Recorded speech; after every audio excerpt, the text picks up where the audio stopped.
नमस्कार, 6 बजे की बड़ी खबर में आपका स्वागत है। मैं हूं अभिषेक सिन्हा आपके साथ। परिवर्तन की लहर, परिवर्तन यात्रा का दूसरा दिन। रक्षा राज्य मंत्री राजनाथ सिंह झारखंड में हैं। उनके हेलीकॉप्टर का पेट्रोल फ्यूल खत्म हो गया। सड़क मार्ग से बनारस जा रहे हैं, वाराणसी से फिर वो फ्लाइट पकड़ेंगे दिल्ली जाने के लिए। लेकिन इस बीच जब झारखंड पहुंचे और झारखंड में पहले चतरा गए, उसके बाद गढ़वा गए, दोनों जगहों पर एक बात बहुत तेजी से उन्होंने कही। उन्होंने सीधे सीधे कह दिया कि झारखंड के विकास के लिए 3 स्पीड ब्रेकर हो गए हैं। ये लोग झारखंड के विकास को गति पकड़ने ही नहीं दे रहे। जेएमएम, कांग्रेस और आरजेडी का नाम ले लिया है। क्या कुछ है, दिखाते हैं आपको ग्राफिक्स के माध्यम से। झारखंड के विकास के 3 स्पीड ब्रेकर, जेएमएम, कांग्रेस और आरजेडी। झारखंड के विकास के 3 स्पीड ब्रेकर है। स्पीड ब्रेकर और विकास की गति को रोकने वाले स्पीड ब्रेकर, सड़क पर जैसे स्पीड ब्रेकर लगे होते हैं वैसे ही झारखंड के 3 स्पीड ब्रेकर है। एक सबसे बड़ा स्पीड ब्रेकर है झारखंड मुक्ति मोर्चा, दूसरा स्पीड ब्रेकर है कांग्रेस और तीसरा स्पीड ब्रेकर है आरजेडी। इसमें आपको सावधान करना चाहूंगा, यदि आप झारखंड का विकास करना चाहते हैं मेरे भाइयों, तो किसी भी सूरत में इनकी राजनीतिक पार्टियों को यहां पर सिर उठाने का मौका नहीं मिलना चाहिए। घुसपैठियों को बर्दाश्त नहीं करेगी बीजेपी। रोहिंग्या साला कहां से बंगलादेश आ गया? कौन है मेरा? क्यों नहीं रोका? यहां पर शादी कर रहे हैं,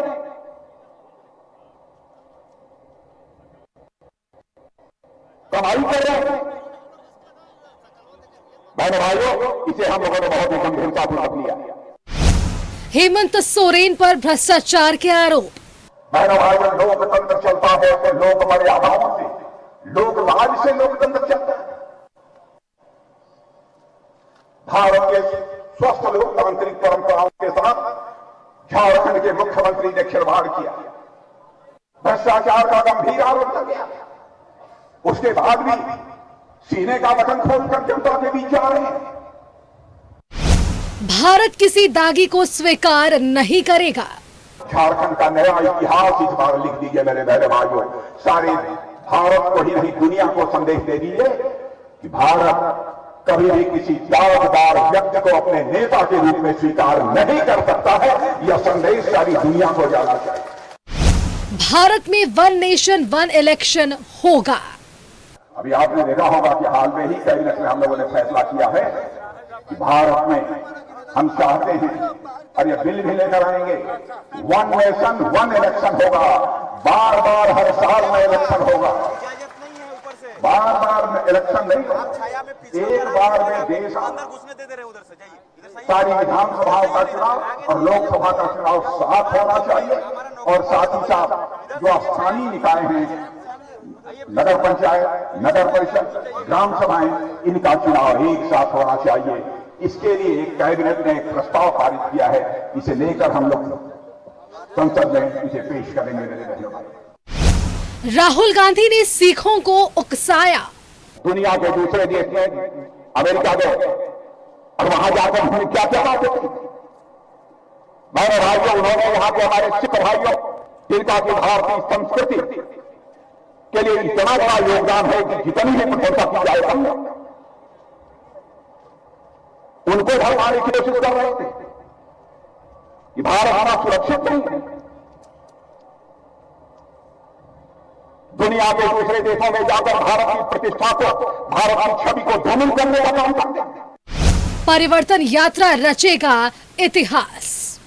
यह जो परिवर्तन यात्रा जा रहे हैं वह इस झारखंड का एक नया इतिहास लिखने जा रही है।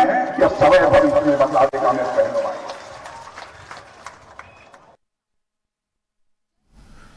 तो कई बातें कहीं भ्रष्टाचार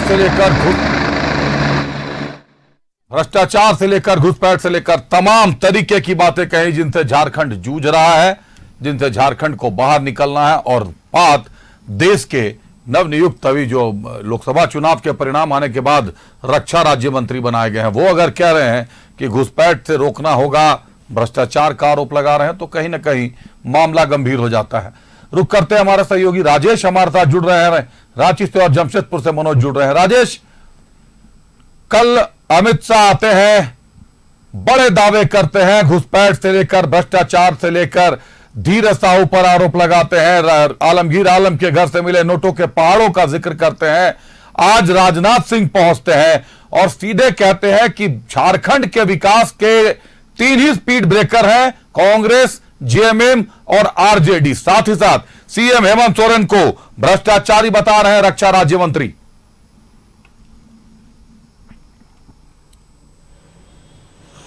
देखिए, रक्षा मंत्री राजनाथ सिंह की जो सभा थी और परिवर्तन यात्रा को लेकर जो सभाएं हो रही हैं, कल अमित शाह आए थे, इसकी शुरुआत हुई। सभी लोगों का एक ही मकसद है, मकसद यह है कि झारखंड में बीजेपी को सत्ता में लाना और इसके लिए निश्चित रूप से ऑफेंसिव होना पड़ेगा। जो वर्तमान में गठबंधन की सरकार है, उनके जो मुखिया हैं, उनके खिलाफ बीजेपी के पास कई ऐसे मुद्दे हैं जिसको लेकर यह माना जाता है कि वह इस सरकार को कटघरे में खड़ा करने के लिए पर्याप्त है। जैसे सबसे बड़ा मुद्दा है, आपने देखा होगा कि बांग्लादेशी घुसपैठिए का कल अमित शाह ने कितना कड़ा बयान दिया कि ऐसे लोगों को चिन्हित करके उल्टा लटका देंगे, भगा देंगे, ये तमाम चीज़ें हैं। इसके अलावा राजनाथ सिंह ने कहा भ्रष्टाचार है, कल अमित शाह ने कहा था, आने वाले जगत प्रकाश नड्डा वो कहेंगे, सीएम योगी कहेंगे। सभी लोग यही कह रहे हैं कि ये सरकार जो है भ्रष्टाचार में लिप्त है। क्योंकि देखिए, चुनाव आ रहा है, पूरा माहौल चुनावी धीरे धीरे रंग में बदलता जा रहा है। तो चाहे विपक्ष हो या सत्ता पक्ष हो, सत्ता पक्ष की आरोप को आप भी सुने, मुख्यमंत्री सीधे कहते हैं कि सभी लोग, बाहरी लोग यहाँ आ गए हैं और यहाँ पर ये नफरत फैला रहे हैं, लोगों के बीच गलत संदेश दे रहे हैं। तो ये राजनीतिक बातें हैं, लेकिन इन सब चीज़ों के बीच हमें यह देखना है कि चुनाव के माहौल में किन के मुद्दे जनता के करीब है, जनता किन के बातों से आश्वस्त होती है। बीजेपी का यही प्रयास रहा है कि वह सरकार की नाकामियों को जनता के सामने रखे और लोकतंत्र में जनता मालिक होती है, इसलिए जनता का आशीर्वाद प्राप्त करने के लिए सारी कवायदें हो रही है, चाहे वो सत्ता पक्ष के लोग हों या फिर विपक्ष के लोग हों। चूँकि विपक्ष गोलबंद है, विपक्ष में जो हैं बड़े बड़े नेता आ रहे हैं, यहाँ पर एक माहौल बनाने का प्रयास हो रहा है। अभी 10-11 दिनों तक यह यात्रा होगी। कई बड़े चेहरे उतरने जा रहे हैं जो सभाओं में हिस्सा लेंगे। तो इस तरह की बातें अभी और सुनने को मिलेंगी। राजनाथ सिंह ने वही कहा है जो बीजेपी के अन्य नेता कहते रहे हैं।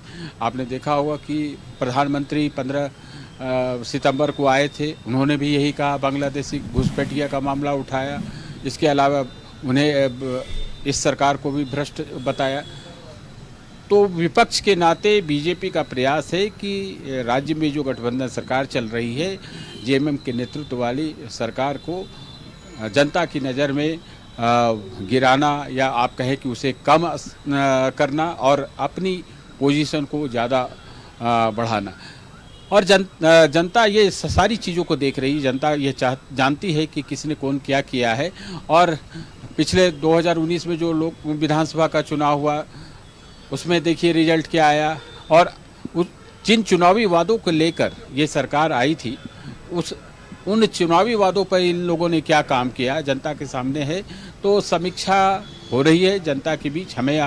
हम आप भले ये सोच रहे हो कि जनता के मन में क्या चल रहा है, लेकिन चीजें जनता तो समीक्षा करेगी ही। चुनावी वर्ष है तो निश्चित तौर पर जनता समीक्षा करेगी। लेकिन जब बड़े दिग्गज नेता ये कहे कि भ्रष्टाचारी हेमंत सोरेन और सीने के बटन खोलकर घूम रहे हैं राज्य में भ्रष्टाचारी, जब नोटों के पहाड़ों का जिक्र हो और झारखंड का नाम टॉप पर चले, तो कहीं ना कहीं सवाल तो जनता के मन में भी उठने लगते हैं। बने रहिए अगर आदेश हमारे साथ। एक बार मनोज का रुख करते हैं, जमशेदपुर से मनोज हमारे साथ जुड़ रहे हैं। मनोज, 1 नेशन 1 इलेक्शन अभी सिर्फ कैबिनेट ने पारित किया है, लेकिन आज राजनाथ सिंह ने वहां से घोषणा कर दी कि यह होकर रहेगा।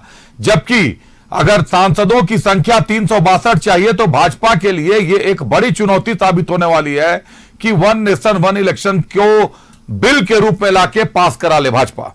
मनोज।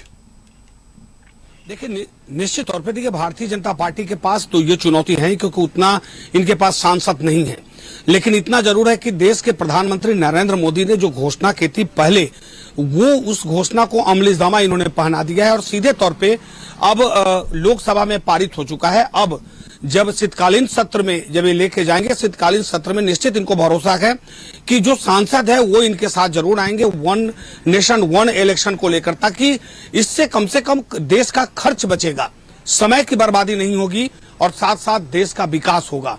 तो जो लोग इस बात को समझने वाले होंगे वो इनके साथ आएंगे। जो लोग सिर्फ राजनीति करने वाले होंगे, देश के साथ देश उनको मतलब नहीं होगा। जो कुछ लोग पिछले दिनों हमने सुना भी है कि झारखंड मुक्ति मोर्चा के कुछ नेता है वो कह रहे हैं कि ये गलत है, ये चुनावी एजेंडा है। कुछ लोग ऐसा कह रहे हैं कि जो कांग्रेस पार्टी के जो सांसद है वो कह रहे हैं कि ये गलत है, जो पुरानी परंपरा है वही परंपरा चलनी चाहिए। हमने पिछले दिनों बात भी किया था जो खूंटी के सांसद से, वो सीधे तौर पे कह रहे हैं कि जो पुरानी परंपरा ही होनी चाहिए, नया परंपरा करने की क्या जरूरत है, जैसे चुनाव होता है होता रहे। ये चुनाव का समय आया है तो लोगों को दिमाग और दिग्भ्रमित करने के लिए इस मुद्दा को लाया गया है, ताकि जब शीतकालीन सत्र में जाएगा तो वहां पर जब पास नहीं होगा तो मामला लटक जाएगा। तो सीधे तौर पे इतना तो जरूर है कि देश के प्रधानमंत्री ने जिस मुद्दे को उठाया है, जिस मामले को लेकर जनता के बीच गए थे, कहते कि वन नेशन वन इलेक्शन, उन्होंने अपने वादा को पूरा किया और सीधे तौर पे पास करा दिया। अब रह गया शीतकालीन सत्र में, तो इंतजार कीजिए निश्चित तौर पे कि शीतकालीन सत्र में भी पास होगा, क्योंकि इन्होंने जो चाहा है वो हुआ है। चाहे इनके पास सांसद अगर इस बार कम है, लेकिन इतना जरूर है कि इनको भरोसा जरूर है। लेकिन वन नेशन वन इलेक्शन जो है ये जो है वो देश हित में है और निश्चित तौर पे, क्योंकि लोग ये भारत एक ऐसा देश है 5 वर्ष लगातार चुनाव में ही रहता है। कभी बिहार का चुनाव हो रहा है, कभी झारखंड का, कभी महाराष्ट्र का, कभी हरियाणा का, कभी छत्तीसगढ़ का, कभी गुजरात का, लगातार चुनाव में लगा रहता है पूरा देश। तो जिस राज्य में बिल्कुल मनोज, और उसी पर उन्होंने कहा भी कि अब साल भर चुनाव नहीं चलेंगे, एक ही बार चुनाव होगा, एक ही बार खर्च लगेगा। ये एक बड़ी बात उन्होंने कह दी। साथ ही साथ 3 स्पीड ब्रेकर भी कह दिए। कांग्रेस को, जेएमएम को और आरजेडी को सीधे आड़े हाथों ले लिया। अभी राजेश से भी हमने सवाल पूछा, राजेश ने भी वही बातें कही कि निश्चित तौर पर विपक्ष के बड़े नेता है तो कहीं ना कहीं झारखंड में सत्ता पक्ष सत्ता को घेरेंगे। लेकिन जिस तरीके से बीजेपी की इस परिवर्तन यात्रा में भाजपा के बड़े चेहरे, बड़े दिग्गजों का जमावड़ा झारखंड में होने जा रहा है, कहीं ना कहीं बड़ा जनमानस साधने में, एक बड़ी जनता के मुहिम को साधने में पूरे का पूरा कुनबा लगा हुआ है। मनोज, देखिए निश्चित तौर पे 2019 का चुनाव, अगर हम थोड़ा पीछे चले, 2019 के चुनाव देखें तो 2019 का चुनाव और 2024 का विधानसभा चुनाव, दोनों में जमीन आसमान का फर्क है। उस समय बीजेपी के खिलाफ कैंपिंग चल रहा था और इस समय बीजेपी के पक्ष में कैंपिंग है, क्योंकि आम जनता का जो मूड है वो बता रहा है। और दूसरी तरफ भारतीय जनता पार्टी के जो परिवर्तन महारैली शुरू हो गया है, वो निश्चित तौर पे वो परिवर्तन इस बार दिखेगा। और बड़े बड़े लीडर जब इस झारखंड में उतर रहे हैं तो आम लोग क्या सोचते हैं, आम लोग क्या चाहते हैं, वो उन तक पहुंचने का प्रयास जो है भारतीय जनता पार्टी कर रही है, अपने नेता के जरिए, अपने कार्यकर्ताओं के जरिए और अपने सभा के जरिए और अपने रोड शो के जरिए, ताकि आम जनता यह समझ पाए कि आखिर आपके राज्य का हितैषी कौन है, आपका हितैषी कौन है, आपके लिए सोच कौन सकता है। क्योंकि यहां पर तो जो देखा गया लगातार भ्रष्टाचार, क्योंकि इससे अभी कुछ देर पहले हम सुन भी रहे थे, राजनाथ सिंह का जो भाषण था वो कह भी रहे थे कि यहां तो नोटों का पहाड़ निकला। जाहिर सी बात है यहां नोटों का पहाड़ निकला। हम लोग देख भी रहे हैं कि यहां पर भ्रष्टाचार चरम सीमा पे है, चाहे वह खनन का मामला हो, चाहे वह जमीन का मामला हो, या दूसरी तरफ गिट्टी बालू का मामला हो, या आयरन ओर का मामला हो। हम जिस इलाके में रहते हैं ये आयरन ओर का हब माना जाता है चाईबासा, और यहाँ भी वही सब चल रहा है। तो कहीं ना कहीं ये देश का राजस्व जो है क्षति हो रहा है, और देश के राजस्व जो मिलना राज्य को चाहिए और देश को, वो यहाँ के राजनेता लूट रहे हैं। और यही कारण है कि नोटों का बंडल और पहाड़ मिल रहा है। तो राजनाथ सिंह, अगर गृह मंत्री माफ करेंगे रक्षा मंत्री अगर कह रहे हैं तो समझने की बात है कि निश्चित तौर पे उन तक तो पूरी सूचना है और पूरा देश बिल्कुल मनोज, निश्चित तौर पर कई गंभीर आरोप लगा दिए हैं। और एक दिन पहले दिन गृह मंत्री शुरुआत करते हैं, आज रक्षा राज्य मंत्री आते हैं, बांग्लादेशी घुसपैठ पर वार करते हैं।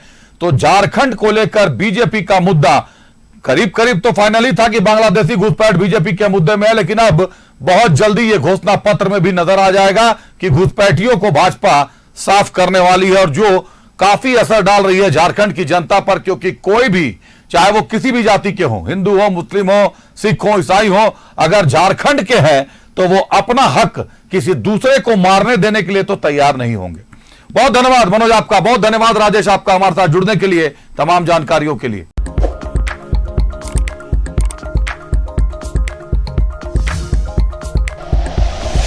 Like and share videos, subscribe करें हमारा चैनल और प्रेस करें बेल आइकॉन। न्यूज़ 11 भारत, सच है तो दिखेगा।